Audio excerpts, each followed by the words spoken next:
കഴിഞ്ഞ ദിവസമാണ് അദ്ദേഹം പത്രത്തിൽ ലേഖനം എഴുതിയത്. ഇന്ത്യ ന്യൂ ഇന്ത്യൻ എക്സ്പ്രസിൽ ഒരു കമ്മ്യൂണിസ്റ്റ് ഭരണത്തിൽ ഇങ്ങനെയൊക്കെ വികസനം വരുന്നു എന്നതിന് അദ്ദേഹം ചെറുതായിട്ടൊന്ന് ട്രോളുന്നുണ്ടെങ്കിലും പക്ഷേ കേരളത്തിൻ്റെ മാറുന്നൊരു സാഹചര്യത്തെ ഒരു മുടന്തൻ ആനയിൽ നിന്ന് കുതിക്കുന്ന ഒരു പുലി എന്ന രൂപത്തിലൊക്കെ തലക്കെട്ടിട്ട് നന്നായി പുകഴ്ത്തി വ്യവസായ മന്ത്രിയുടെ 2 മിനിറ്റ് കൊണ്ട് കേരളത്തിലൊരു പുതിയ വ്യവസായം തുടങ്ങാം എന്ന രീതിയിലുള്ള പരാമർശത്തെയൊക്കെ നന്നായി പുകഴ്ത്തി അദ്ദേഹം എഴുതുന്നു. അതിനെ ഇപ്പോൾ വി ഡി സതീശൻ അടക്കമുള്ള മുരളീധരൻ അടക്കമുള്ളവർ അതിനെ തള്ളിക്കളയുകയും ചെയ്യുന്നു. എന്താണ് നമ്മൾ ഇതിൽ നിന്ന് മനസ്സിലാക്കേണ്ടത്? ശശി തരൂർ ആദ്യമായിട്ടല്ല കേരളത്തിലെ ഈ LDF മിനിസ്ട്രിയുടെ കാലത്തെ വ്യവസായ അല്ലെങ്കിൽ വാണിജ്യ വ്യവസായ നയങ്ങളെ പ്രകീർത്തിക്കുന്ന ആദ്യമായിട്ടല്ല. ഇതിൻ്റെ മുമ്പത്തെ എപ്പിസോഡ് ഉണ്ടാകുന്നത് തിരുവനന്തപുരത്ത് ലുലു മാളിൻ്റെ ഉദ്ഘാടന സമയത്താണ്.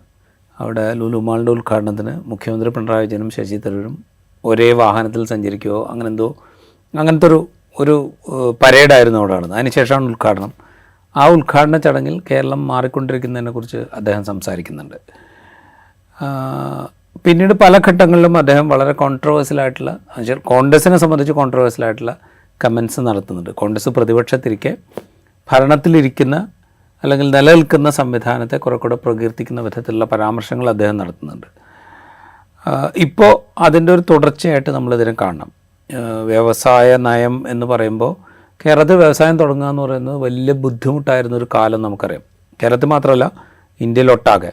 പിന്നെ പലതരത്തിലുള്ള ലൈസൻസിങ് രാജ് ഇവിടെ നിലനിന്നിരുന്നു. ലൈസൻസിങ് രാജ് എന്ന് പറയുന്നത് വളരെ നെഗറ്റീവായിട്ടുള്ളൊരു പരാമർശമാണ്.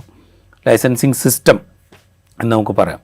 അതൊരു വ്യവസായം തുടങ്ങണമെങ്കിൽ പല ഇപ്പോൾ ലോക്കൽ ബോഡിയിൽ നിന്ന് വേണം, അല്ലെങ്കിൽ ഗവൺമെൻറ്റിൽ നിന്ന് വേണം, പരിസ്ഥിതി പൊല്യൂഷൻ കൺട്രോൾ ബോർഡിൽ നിന്ന് വേണം, അങ്ങനെ പല തട്ടിലുള്ള വ്യവസായ അനുമതികൾ വാങ്ങേണ്ടിയിരുന്നൊരു സാഹചര്യം ഇന്ത്യയിലുണ്ടായിരുന്നു, കേരളത്തിലുണ്ടായിരുന്നു.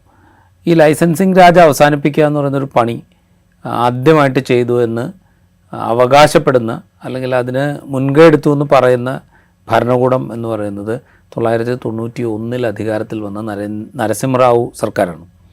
ആ സർക്കാരിൽ ധനമന്ത്രിയായിരുന്ന മൻമോഹൻ സിംഗാണ് ഈ പറയുന്ന ലൈസൻസിങ് രാജ് എന്ന് പറയുന്ന, ലൈസൻസിങ് രാജ് ഇപ്പോഴും ഞാൻ പറയുന്ന ഒരു നെഗറ്റീവ് കോണ്ടെക്സ്റ്റിൽ തന്നെയാണ്.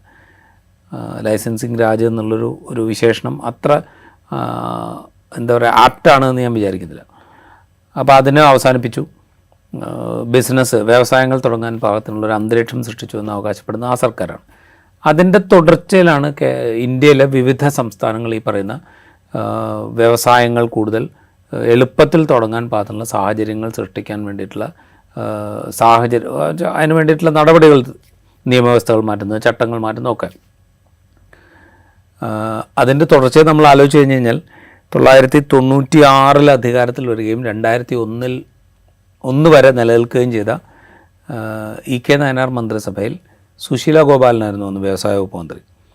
അന്നത്തെ വ്യവസായ വകുപ്പ് മന്ത്രിയാണ് സിംഗിൾ വിൻഡോ ക്ലിയറൻസ് എന്ന് പറയുന്ന സംവിധാനം ഏർപ്പാടാക്കുന്നത്. അതൊരു വ്യവസായത്തിന് അപേക്ഷിക്കുകയാണെങ്കിൽ നിങ്ങൾക്ക് ഒറ്റ ജാലകത്തിലൂടെ ക്ലിയറൻസ് കിട്ടും എന്ന് പറയുന്നൊരു സംവിധാനം കൊണ്ടുവരുന്നത് അവരാണ്. അപ്പോൾ നമ്മൾ ആലോചിച്ച് നോക്കുക, ഇതിപ്പോൾ ഈ സർക്കാരിൻ്റെ എന്തെങ്കിലും ഒരു നേട്ടമായിട്ട് നമ്മൾ ഉദ്ഘോഷിക്കുന്നതിന് മുമ്പ് നമ്മൾ ഇതിൻ്റെ ചരിത്രം മനസ്സിലാക്കണം. അപ്പോൾ അന്ന് തുടങ്ങി, ഒരുപക്ഷെ മൻമോഹൻ സിംഗ് തുടങ്ങിയ കാലത്ത് തന്നെ കേരളത്തിൽ മാറ്റങ്ങൾ വന്നു തുടങ്ങിയിട്ടുണ്ടാവും. അതിനെ ഒരു സിംഗിൾ വിൻഡോ ക്ലിയറൻസ് എന്ന് പറയുന്ന ഒരു സംവിധാനത്തിലേക്ക് കൊണ്ടുവരുന്നത് 1999 2001 മുതൽ 2006 വരെ AK ആൻ്റണി സർക്കാർ അധികാരത്തിൽ വന്നപ്പോൾ AK ആൻ്റണി ഏറ്റവും പ്രധാനമായിട്ട് പറഞ്ഞുകൊണ്ടിരുന്നത് വികസനത്തിൻ്റെ അവസാനത്തെ ബസ്സാണിത്, ലാസ്റ്റ് ബസ്സാണെന്നാണ് AK ആൻ്റണി അന്നും ത്രൂ ഔട്ട് ദ ടെന്യൂർ പറഞ്ഞുകൊണ്ടിരുന്നത്. അതിന് പാകത്തിന് നയങ്ങൾ മാറണം, നിയമങ്ങൾ മാറണം എന്ന് ദീർഘമായി ഉദ്ഘോഷിച്ചിരുന്നു അന്ന് AK ആൻ്റണി. ആ കാലത്ത് കുറേ മാറ്റങ്ങൾ സംഭവിച്ചിട്ടുണ്ട്.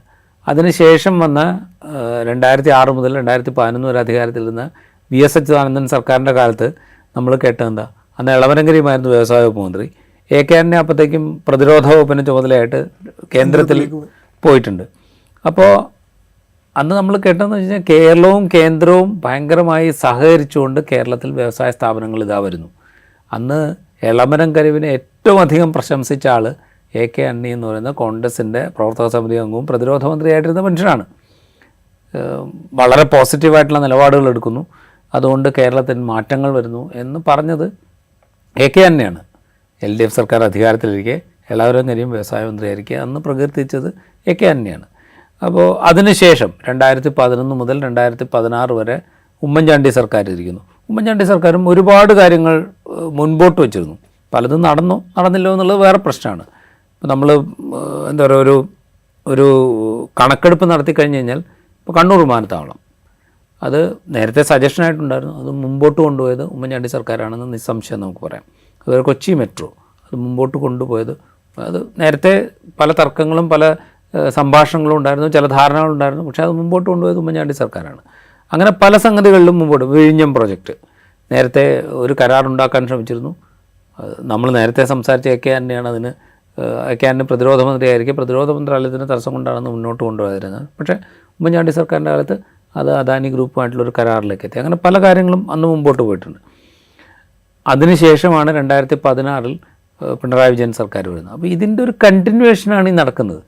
അപ്പോൾ ഈ ഇപ്പോൾ നമ്മളിത് സംസാരിച്ച 1991-96 കാലത്ത് Manmohan Singh is of doing business എന്നുള്ളൊരു സങ്കല്പം വെച്ചുകൊണ്ട് ഈ ലൈസൻസ് രാജ് എന്ന് അദ്ദേഹം വിശേഷിപ്പിച്ചൊരു സംഗതിയെ ലഘൂകരിക്കാൻ ശ്രമിക്കുന്നു. അതിൻ്റെ തുടർച്ചയായിട്ട് സംസ്ഥാനങ്ങളിലൊക്കെ മാറ്റങ്ങൾ വരുന്നു, പല ഘട്ടങ്ങളിലൂടെ അത് മുന്നോട്ട് പോകുന്നു. അതിൻ്റെ തുടർച്ചയാണ് നമ്മൾ ഈ കാണുന്ന 2025 നമ്മളിരുന്ന് സംസാരിക്കുന്ന PU രാജീവ് വന്നിട്ട് കേരളം ഈസ് ഓഫ് ഡൂയിങ് ബിസിനസ്സിൽ 1ാം സ്ഥാനത്ത് എത്തിയിരിക്കുന്നു എന്ന് പറയുമ്പോൾ ഇത് ഈ 5 കൊല്ലം കൊണ്ടോ അല്ലെങ്കിൽ 4 കൊല്ലം കൊണ്ടോ നേടിയൊരു നേട്ടമല്ല. ഇത് കുറേ കാലമായിട്ട് നമ്മളിങ്ങനെ മാറി വന്ന സർക്കാരുകളിലൂടെ പല നയങ്ങൾ മാറ്റി, ഈ നയങ്ങളൊക്കെ എന്താ പറയുക, തൊഴിലാളികൾക്ക് സൗഹൃദപരമാണോ അല്ലെങ്കിൽ നാട്ടുകാർക്ക് ഗുണകരമാണോ, ഇതൊക്കെ വേറെ ക്വസ്റ്റ്യനാണ്. ഞാൻ പറയുന്നത് ഇങ്ങനെ പല ഘട്ടങ്ങളിലൂടെ മാറി വന്നതിന് ശേഷമാണ് നമ്മൾ ഈ നേട്ടം ആർജിക്കുന്നത്. അപ്പം നമ്മളിങ്ങനൊരു നേട്ടം ആർജിച്ചു, അത് നല്ലത് എന്ന് ശശി തരൂർ പറയുമ്പോൾ നമ്മളതിനെ പാടെ തള്ളിക്കളയാൻ ശ്രമിക്കുമ്പോൾ നമ്മളൊരു വലിയ ചരിത്രത്തെയാണ് ഇല്ലാതാക്കാൻ ശ്രമിക്കുന്നത്. ഇപ്പോൾ VD സതീശനോ അല്ലെങ്കിൽ K മുരളീധരനോ അല്ലെങ്കിൽ രമേശ് ചെന്നിത്തലയോ ഒക്കെ ഇതിനെ തള്ളിപ്പറയാൻ ശ്രമിക്കുന്നുണ്ട് എങ്കിൽ അവരുടെ കോൺട്രിബ്യൂഷനെ കൂടിയാണ് തള്ളിക്കളയുന്നത്. അതൊരു നെഗറ്റീവ് അപ്രോച്ചാണ്. ശശി തരൂരിനെ സംബന്ധിച്ച് ശശി തരൂർ ഒരു പോസിറ്റീവ് അപ്രോച്ചിൻ്റെ ആളാണ്, പ്രത്യേകിച്ച് കേരളത്തിൻ്റെ കാര്യത്തിൽ. അത് ഈ കഴിഞ്ഞ കാലഘട്ടത്തിലൊക്കെ അദ്ദേഹം പറഞ്ഞിട്ടുണ്ട്. അപ്പോൾ അതിനെ അങ്ങനെ കാണാനാണ് ശ്രമിക്കേണ്ടതെന്നാണ് എനിക്ക് തോന്നുന്നത്. കേരളത്തെ സംബന്ധിച്ച് ശശി തരൂർ പറഞ്ഞ സംഗതിയെ അങ്ങനെ കാണാനാണ് ശ്രമിക്കേണ്ടത്. അതായിരിക്കും കോൺഗ്രസിനും UDFനും ഗുണകരമായിട്ടുള്ളത്. കാരണം വെച്ചാൽ ഇതിൽ അവർക്ക് ക്രെഡിറ്റ് എടുക്കാനുണ്ട്. അന്ന് വ്യവസായ മന്ത്രി PK കുഞ്ഞാലിക്കുട്ടിക്ക് ക്രെഡിറ്റ് എടുക്കാനുണ്ട്. കാരണം 2 ഘട്ടങ്ങളിലെങ്കിലും PK കുഞ്ഞാലിക്കുട്ടി എന്ന് പറയുന്ന മുസ്ലിം ലീഗ് നേതാവ് വ്യവസായ വകുപ്പിൻ്റെ ചുമതലയുണ്ടായിരുന്നു. അദ്ദേഹം ഒരുപാട് കാര്യങ്ങൾ ചെയ്തിട്ടുണ്ട്.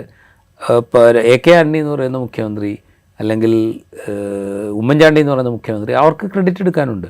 ഈ ക്രെഡിറ്റ് ഞങ്ങളുടെ കൂടി ക്രെഡിറ്റിൻ്റെ ബാക്കിയായിട്ടാണിത് സംഭവിക്കുന്നത് എന്ന് പറയാനുള്ള ഒരു എന്താ പറയുക, ആ ആർജവമുണ്ടല്ലോ, അല്ലെങ്കിൽ അതിനുള്ളൊരു ധൈര്യമുണ്ടല്ലോ, അത് മിസ് ചെയ്യുന്നതുകൊണ്ടാണ് സതീശനും K മുരളീധരനും രമേശ് ചെന്നിത്തലയൊക്കെ ഇപ്പോൾ തരൂർ എന്തോ വലിയ അപരാധം പറഞ്ഞു എന്നുള്ള മട്ടിൽ അതിനെ തള്ളിപ്പറയുന്നതെന്നാണ് എനിക്ക് തോന്നുന്നത്.